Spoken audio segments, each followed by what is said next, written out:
और पार ब्रह्म कर रहे हो। जी।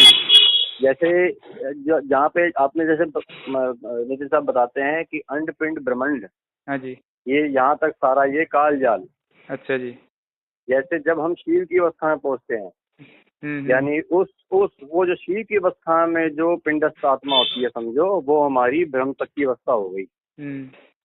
और पर ब्रह्म जैसे ये आप जैसे ये बताते हैं ना कि जैसे पिंडस्थ आत्मा जो वो जीव कहलाता है, इसी तरह पिंडस्थ आत्मा वो एक निराकार का रूप, जब काल यानी काल के लेवल तक का, आप समझ गए मेरी बात। वो पिंडस्थ आत्मा जो काल के लेवल तक, वो समझ लो हमारी वो भी काल लोक के अंदर अंदर। अच्छा। जब सुरती हमारी शब्द में सीधा मिलती है, जब वो अवस्था स्वरूप एक हो जाता है परमात्मा का, वो है असली हमारा, समझो हम पार ब्रह्म हो गए।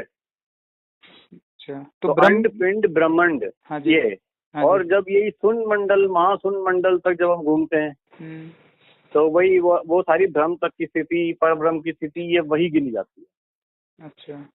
क्योंकि पर ब्रह्म को हम अलग, अगर कोई जैसे ऐसा सोचता है ना कि पर ब्रह्म को हम अक्षर पुरुष माने, जैसे इस अवस्था को लोग लेते हैं, तो हमें पहले समझना होगा कि अक्षर पुरुष है क्या। अच्छा, आपको ज्ञान आप सुन रहे हो नितिन जी आपका ज्ञान? हाँ जी। तो उसमें आपको समझ में आ गई कि अक्षर पुरुष क्या है? अक्षर पुरुष आत्मा है। नहीं, अक्षर पुरुष आत्मा तो है, लेकिन कौन सी, मतलब क्या है, मतलब अक्षर पुरुष को और डिफाइन क्या समझे आप अभी तक? अक्षर पुरुष को आत्मा ही समझा मैंने तो। आप बताओ। तो फिर परमात्मा, जो परमात्मा की आत्मा है, फिर अक्षर पुरुष और परमात्मा में फिर क्या फर्क है? वो परम अक्षर पुरुष है।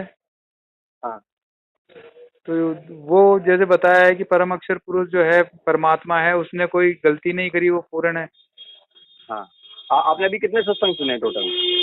अरे सर, सत्संग तो सारे सुन लिए। अच्छा, जो अक्षर पुरुष को हम ये भी आप समझते हो कि जैसे सुरती जो है, वो भी समझ लो अक्षर पुरुष सुरती, समझ गए आप मेरी बात? तो उसके लेवल तक जो हम भी पिंड, जो अगर हम पिंड का वो ले लेते हैं, पिंड में फंस जाते हैं, पिंडस्थ आत्मा बन जाते हैं कोई भी लेवल, तो वो सारी पर ब्रह्म के अंडर आती है। जब हमारी सुरती शब्द में मिलती है, वही हमारी पार ब्रह्म की स्थिति है। अब समझ गए आप मेरी पूरी बात? हाँ, ऐसे है। और भगत जी, दूसरी बात यह है कि जैसे काल के जो 21 लोग बताए गए हैं, वो एक आपकी ऑडियो सुनी थी मैंने। हाँ। तो वो 21 लोग कैसे हैं? वो जैसे पहले हमने सुना था कि 21 लोग वो होते हैं, जैसे वो अलग अलग व्यक्ति वगैरह नहीं, जैसे बता रखा है कि अंड पिंड ब्रह्मांड सो पार देश हमारा है, जो पिंडे सोई ब्रह्मांड है। तो ये अंड पिंड ब्रह्मांड से हमने निकलना है, यानी जैसे जो 7 कमल जो बताए जाते हैं हमारे, तो ये अंड पिंड ब्रह्मांड, ये गुना 3, ये तो 7 इंटू अंड पिंड ब्रह्मांड, ऐसे 21 ब्रह्मांड, ऐसे हमने समझ लो 21 किससे बाहर निकलना है, इस 21 ब्रह्मांड से हमें बाहर निकलना है। अलग अलग गोले वगैरह, ये 21 चैनल बने हुए मतलब।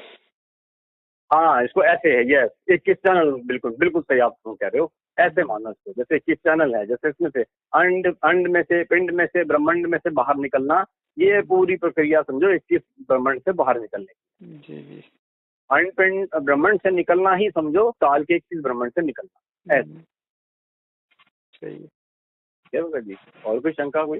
नहीं भगत जी, वैसे मैं तो आपको कॉल कर लिया क्योंकि आपसे पहले भी मेरी बात हुई थी, आपको याद नहीं, साल भर पहले वो जो अलवर के ब्लाइंड भगत थे, उनको आप जो उनको सत्संग की सेवा दी थी, वो मेरे को ही दी थी आपने। अच्छा, हाँ जी भगत जी, याद आ गया। और कैसे हैं भगत जी? बस भगत जी, दया है परमेश्वर की। अभी नितिन साहब भी पिछली बार आए थे जयपुर में, जब सेवा थी दास की वहाँ पे। अच्छा, हाँ जी। बढ़िया।